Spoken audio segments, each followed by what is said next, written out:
Hey everybody, Grayson from Poke Profit. Happy Friday. We are going to be talking about Hidden Fates and all the Sword and Shield era specialty set ETBs this week. And I think most of you guys will be surprised by which ETB out of all the ones that we're tracking actually moved the most over the past 2 weeks. Definitely a shocker. But starting off with Hidden Fates, this box is getting close to $550 now. I think we've actually, we have seen sales at $550, even up to $595. There was a sale there on May 11th. Now, Hidden Fates, it's interesting how well it's performed over the past year. You know, I was a big believer once ETB started getting to $300, $400, $500, they probably weren't going to be the best place to put your money. I do think there will be exceptions to that. For example, 151, Hidden Fates, even over the past year, up 77%. It's still a really strong set that people like to open and they like to chase a lot of the top cards. Also, the Stained Glass Birds promo is probably one of the best that we've ever gotten out of ETBs. A ton of people love that card. Overall, not too much to say here. Sales volume was up. We're talking about around 4 ETBs, I want to say, per day selling by now eBay North America over the past couple weeks. Historically, I want to say Hidden Fates has been somewhere between 2 to 3, 3 being on the high end. So this is definitely pushing the limits for a set like Hidden Fates. There are also a couple cards from the set that I want to touch on. The first being the Charizard GX. This does show up fairly often in the end of week market update. I want to say PSA 10s are now going for $1,700, $1,800 in that range. Fairly high gem rate on this card, but the ungraded copy going for around $630 now on TCG Player. You have a lot of light blades and damage cards selling for a decent amount less if a collector is looking for a copy of that card. Cynthia, you have Garchomp in the background as well. This card's up over 11% in the past 28 days, sitting around $185 currently, and recent sales in that range. Jesse and James, I think everybody loves this card.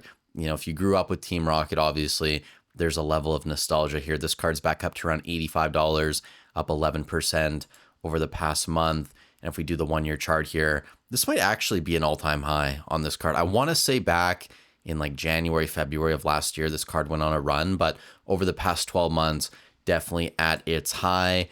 And the final card I wanted to highlight, the Moltres, Zapdos, and Articuno.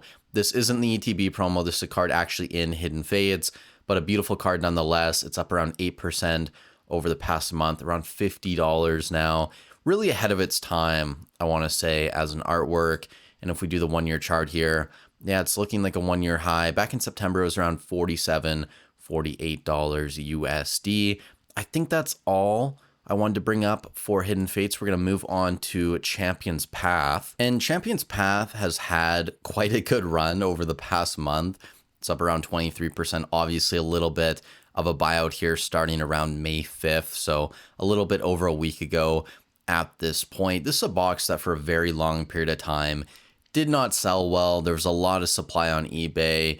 It was a dead product in my opinion. It's still not a great place to put your money. I don't think so. But some of the cards are starting to move. In particular, the Rainbow Zard. The regular Zard, I want to say, was flat over the past 28 days. The Rainbow Zard, however, was up over 11%, now sitting around $190 USD. You have a couple sales here over $200. Outside of this, though, you really don't have anything impressive in Champion's Path. It really is those Charizards or bust. You're dropping all the way down after that to a Gardevoir. That's $15. And I want to say in quant, if we go look at the long-term score for a set like Champion's Path, 1 out of 10. So right now, you don't have solid chase value. Kagger, compared to a lot of other sets, it's really not appreciating at a decent rate.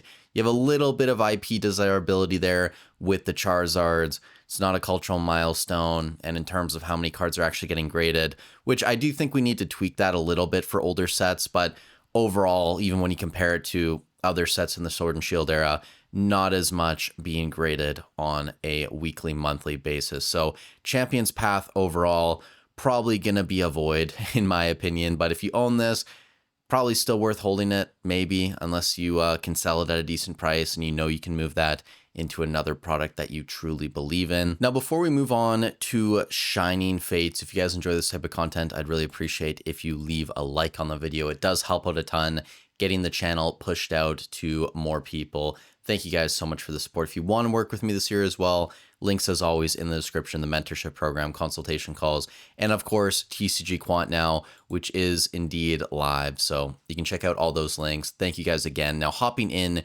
to Shining Fates, this is going to be a very interesting topic because Shining Fates, I think everybody knows the set is trash compared to most of the Sword and Shield era. Maybe it's beating out Rebel Clash or Darkness Ablaze, but overall, nothing super special in this set. However, over the past 2 weeks, this has been the best performing specialty set ETB from the Sword and Shield era. And even if we include Hidden Fates, it's still outperforming that. It was up around 21% over the past 2 weeks. You can see here 25% growth over the past 28 days. So a little longer time period on TCG Player. This box is now $160. The one thing too that I didn't really emphasize with Champion's Path, this is now $200, right? Like that is a big milestone as well for a set like Champion's Path, where supply was seemingly endless. Now, Shining Fates, $160. It's in a range too where sales volume was up, supply is continuing to come down. We've been tracking this ETB for over a year now, and basically every single update, we're seeing less and less supply, below a 20% leg up, and that's with market price moving over the past year, if I do this chart, from around $86 all the way up to basically double that at this point. So a lot of Shining Fates being pulled off the market. And to that point, I've heard a lot of people talk over the past couple weeks about how the market right now is being moved by the whales. They are targeting specific items. However, growth really has been across the board. When you look at all sealed items, when you look at most illustration rares, SIRs, the market as a whole is moving up. And I don't think that whales are targeting something like Shining Fates, or I know Alex made a video today talking about Shrouded Fable, which in my opinion, it's not $140 yet. I understand that's the lowest listed on TCG Player. We haven't really seen sales above 120 yet. There's a decent amount of boxes still on eBay in like the 90 to 100 range, but that's getting off topic. Point being, I think a lot of these sets, it's just what people are turning to. Maybe it hasn't moved a ton over the past year. Maybe people are perceiving it as, you know, undervalued because it's 4 years, 5 years old, whatever at this point for some of these sets. So it's an interesting conversation. I just don't think it's entirely accurate to say that whales are buying out all of these products, right? I think there is a ton of market demand right now for Pokemon, and people are turning to cheaper options because not everybody can afford $400 for a Celebrations ETB or $700 for a 151 regular ETB, or of course almost double that for the PC version. So Shining Fates, I mean, it's finally getting some love. There are a couple cards I want to highlight in this. Obviously, the Charizard VMAX up top, $160. That is the big boy of the set. It's up around 7% over the past month. However, there are a few other cards I want to highlight. The Yamper, this is up 48% over the past 28 days, currently around $16. And then the Suicune is up around 18% in the same time period, currently sitting around $15. And outside of these two, the Coughing is the second most expensive card now. It's about $17. Now, this made its move a little bit over a month ago. You can see here late March, it went from around $6 all the way up to $12 in the span of a week and a half, 2 weeks. So that's why I didn't highlight it in this video. I'm sure some of you guys saw someone else cover that card. Now, after that, moving on to Celebrations, the CTB right now is going for about $385. About a week ago, it was actually pushing $425, $430 on TCG Player. It's pulled back a little bit, and recent sales, maybe we're back to around 400. I don't know, some here at 380 as well. Those were from today, May 15th. I think Celebrations in general, because it's an anniversary year, it's definitely getting a lot more love and attention than it would have if it wasn't the 30th anniversary. Still though, if we go into TCG Quant, I am curious to look at this. We're gonna have to sort by release date here. Give me a second, guys. and we'll scroll down to celebrations and take a look. The top 10 value currently in a set like this, it's still only about $565. Total set value, sub 700 right now.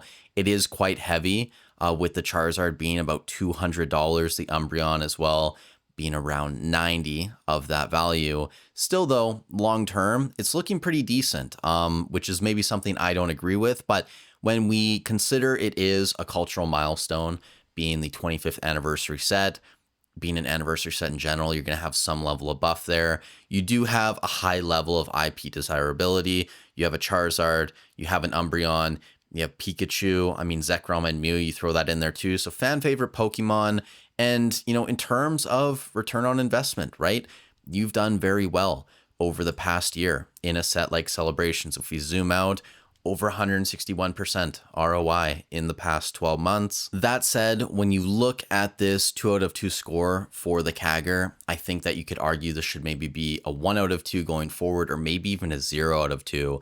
When we look at Celebrations before 2026, it was on par with sets like Astral Radiance and I think slightly below Silver Tempest. So it's not like it was an S tier set from the Sword and Shield era in terms of returns before this year. And my gut instinct tells me going into 2027, the 31st anniversary, right? It's not a huge milestone year. I don't think Celebrations is going to get as much attention. Again, maybe that's just me coping. I know some people would probably say that in the comments down below because I don't have heavy bags in Celebrations, but that is the beauty of investing in Pokemon. If you disagree, you can obviously follow your own thesis and invest in Celebrations. And moving on, Pokemon Go, right? This is up to around $135, $140 now. This is another set that I'm sure some of you guys probably bought at $30 in ETB, maybe even $25 in ETB. It's not a great set. I think most people would agree with that. However, if you bought at that price, you've 4x your money, more or less 5x your money over the past couple years, right? And you can see 83% growth in the past 365 days. There is one card I want to highlight from the set, the Mewtwo V, top hit right now. This is up around 15% over the past 28 days, sitting around $67. And recent sales, maybe a little bit lower than that, but we do have a sale here on the 13th at $88, another one at $78 from the day before that. So it's still a fairly expensive card. It's definitely in demand, a couple copies selling per day. I do want to point out though that over the past couple weeks, Pokemon Go is actually the only ETB that is cheaper, right? It's slightly less expensive, so it hasn't been seeing that massive pump like a lot of other sets have. But moving on, Crown Zenith, this can be the final set we talk about today. And this is probably the star of the past couple weeks in terms of growth. It's sitting around $350 now. I don't know if Crown Zenith is going to catch Celebrations in a year like the 30th anniversary, but when we look at sales volume for Crown, we were getting close to 8 ETBs per day on the set, which is very high for Crown Zenith. Normally, it's somewhere between 4 to 5, I want to say. And there are just a couple cards I want to highlight from Crown Zenith for you guys today that have been doing quite well in the month of May. For example, the Arceus V-Star is up to around $180 now. A month ago, this was maybe $140, $145. And then also the Deoxys VMAX. This has been pumped over the past week. It's moved from around $60, $65 all the way up to around $80 USD now. If we come into Quant 2, I'm sure some of you guys are curious how this is looking. Top 10 value, a little bit below $1,400, but you can see the Giratina now pushing $265, Mewtwo V-Star around $300. It is a fairly solid set where you don't have an incredibly expensive top chase and then it drops off in terms of depth. You have a solid 10, 15, 20 cards that anybody would be happy to hit if they opened a pack of Crown Zenith. When we look at the long-term thesis score as well, 8 out of 10, that is incredibly high. And the thing that really excites me about Crown Zenith when we're looking at the long-term score is that it actually has destruction momentum, which means a lot of cards are still being sent to PSA for grading. Now, that doesn't necessarily mean that that's all coming from people still opening the set. A lot of those cards could have been ungraded, and with the moves we've seen in a lot of the Crown Zenith singles. You could now have people sending in their cards for grading, but I think in general, a lot of people are still opening Crown Zenith. I think it's still decent value for what you're paying. And really, outside of that, you're just missing it not being a cultural milestone and a little bit of chase card value. So Crown Zenith, I still think, is an incredible long-term hold. And really, that's all I had for you guys today. Overall, most of these sets moving up in price, whether it's Hidden Fates, whether it's Shining Fates as well, being the big winner of the past couple weeks, or Celebrations continuing to move up in price. So with all that said, thank you guys so much for watching the video. I hope you have a great weekend. Stay safe wherever you are in the world, and I'll catch you in the next one.